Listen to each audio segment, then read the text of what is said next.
Attention gamers.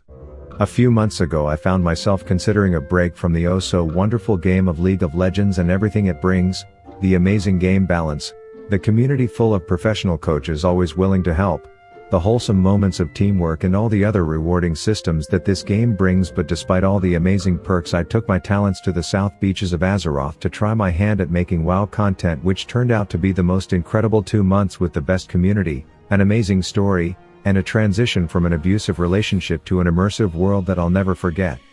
And so when I saw the one who gave birth to me into WoW, Who is this Rav guy? my WoW dad, my father, my Papa Soda, who was contemplating the change but in reverse order and willingly submitting himself to this torture simulator of a game, I warned him the best way I could. I'm so sorry for what you're about to experience, Rav the Avatar. And I say this out of love because when a new player queues ranked and says this, Ranked. Not sure what to expect. I know exactly what he should expect.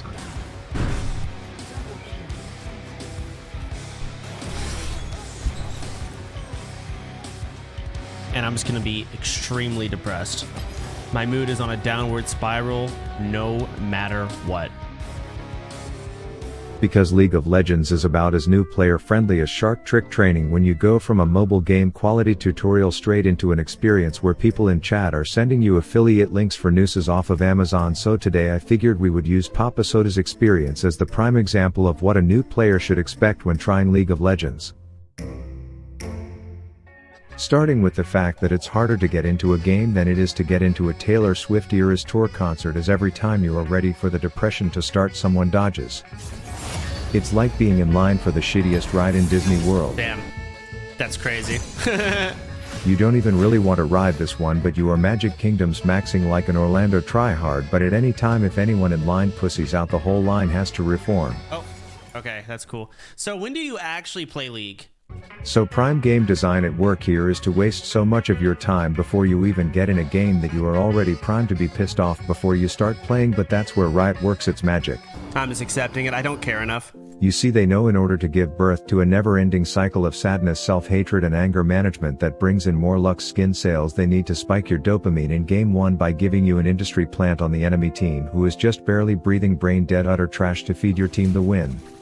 Huh? What just happened? By the time you've killed 10 modeled boars, the little shit has already given another 300 gold donation to the Make a Fed Jinx Foundation, and Riot does this knowing that a new jungler may see the enemy mid more out of position than a Kanye album in a synagogue and get baited into a surprise meeting with Riff Skippy, which doesn't go well. Ha! But Riot knows losing your first ranked game isn't good for business, so they give you the crusty cat turds up top that have no clue what a ward is, and thanks to Teemo's generosity, his Jinx is already more fed than a diabetic who controls the contraband market at Fat Camp, and every fight is falling into your favor. What the fuck? When executed correctly, Game 1 builds your confidence to play more aggro than an open world Devilsaur because they've given you the team that rotates to help you. Something that won't happen again for a long time after this game. Alright, that works. Oh. Plus he's learning that there's an ATM bot anytime he needs to take cash out to pay for the coffee he DoorDashed 90 minutes ago, and the game is feeling good. He can get Drake at any time, but he prefers to go with Kendrick, and after being handed a team diff in game 1, aka the gateway drug into a crippling addiction, you can actually hear some semblance of joy in his voice. I saw that! As he gets to experience the taste of that sweet LP. That was a solid game. But it was all Riot's plan to get him to do one thing. Let's go again. And now that he's been reeled in, the true colors of ranked will start to show. Wait, why is my team like this? 2 unranked and 1 gold and 2 silvers? They just have 4 golds. What is this? In the literal next game, he is given the team of people so dense that light bends around them, as you can see the immediate absence in decision making that will be present. Behavior that in League will peer pressure a new player into joining the dumb shit festival that's going on. Riot's matchmaking goes from giving you a Teemo who doesn't know what a keyboard is to jungling against a Smurf in his 25th unranked to Challenger Climb series. Yeah, Kane really did kind of be doing this kind of shit. Damn, he fucked my whole shebang. The fairy tale of having the rotating team during objectives is shattered as his mid is busy Uber eating some goddamn Purina one, and the second there's conflict a Shake O makes like a fart and blows that shithole. So needless to say, he won't be having a fed Jinx in this one because it's now the enemy ADC's turn to get fed for the next 16 games. Samira has a bounty. What is Samira? 2-0-2. Okay. The freedom to go willy-nilly aggressive bullshit that Game 1 conditioned him to think is safe is no longer the case, and he's getting to experience all the creative kits that champs in this game have to offer. What the fuck is this character? That champion is Senna. She's married to Lucian, who I got cancelled for calling Obama once. She's their support, and because bot lane is more one-sided than a Mobius strip, she now gets to leave lane, follow you around, and basically make sure you are having zero fun. And so by game 2 you get to experience what it's like to be on the losing side of a game that's designed to snowball, no pun intended, so out of control that it will only start to feel worse as the game goes on. My Q! What was I stunned by?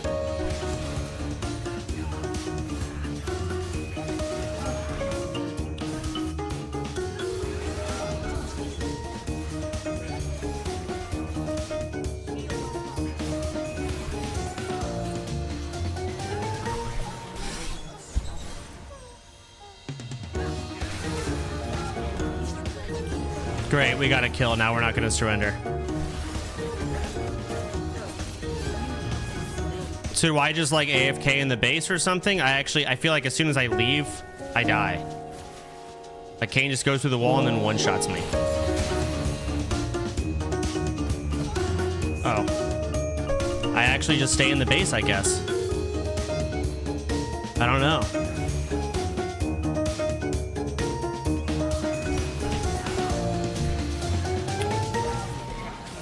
So after the first real shot of Rift reality in game 2, your mind will be telling you this. Terrible. Absolutely fucking suck. While your body is already auto-queuing another one. He picks the champ that just inverted his asshole on repeat last game because it did look fun, but his experience wasn't quite as climactic.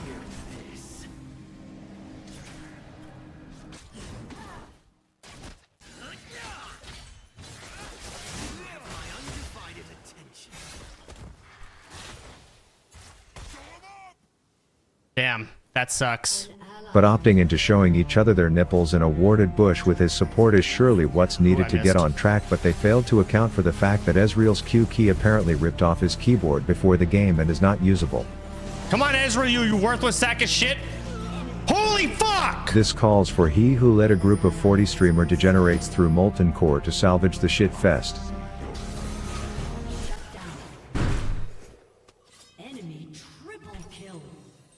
But here's the thing, Soda is a gamer and gamers recognize patterns, so he has already learned in just a few games that camping the useless sack of shit ADC before the next patch hits, even if this particular Obama just got fed, is the best way to turn this game around. Fuck you. And it's true when your support has more CCs than a spam chain email and the enemy is purposely designed to suck more dick than a young career ambitious Riley Reid. Until 25 minutes into the game it's really a no-brainer to rent a summer property down south and visit often. Especially considering his top laner is one of those people who actually read the directions on shampoo bottles.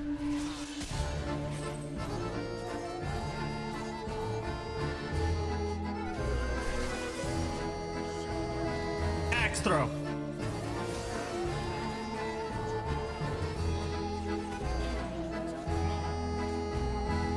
This is followed by a small lapse in judgment that comes from the tilt of watching your top laner choke on his own slobber, so he overextends worse than a dislocated elbow, not once, but twice, looking for kills. And it's worth noting at this point that rumors are circulating that Riot Games has partnered with every desk company in the world to push players into meeting new ones much more often than they would otherwise. But you know what they say, when you want free LP, just camp the enemy ADC.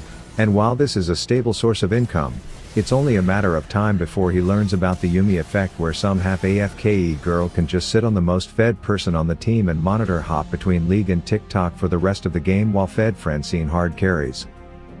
The plan is to go for objectives, but his team clearly hasn't listened to the diss track, or they would know it's not safe to hang around Drake, and thus they get full wiped. While playing a champ that can literally ignore the concept of walls, it still feels bad to experience the amount of mobility creep that's in the game. Where did he even come from?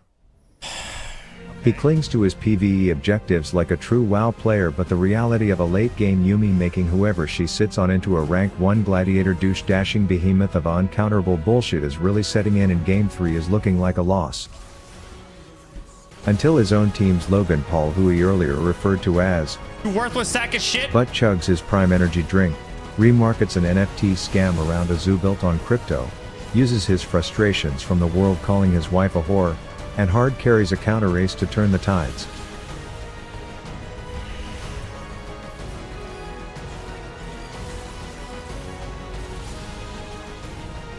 Now what? Now you push in and end a highly unsatisfying game to play, and so after his first 3 ranked games of League, I think Soda sums up what it's like to play perfectly.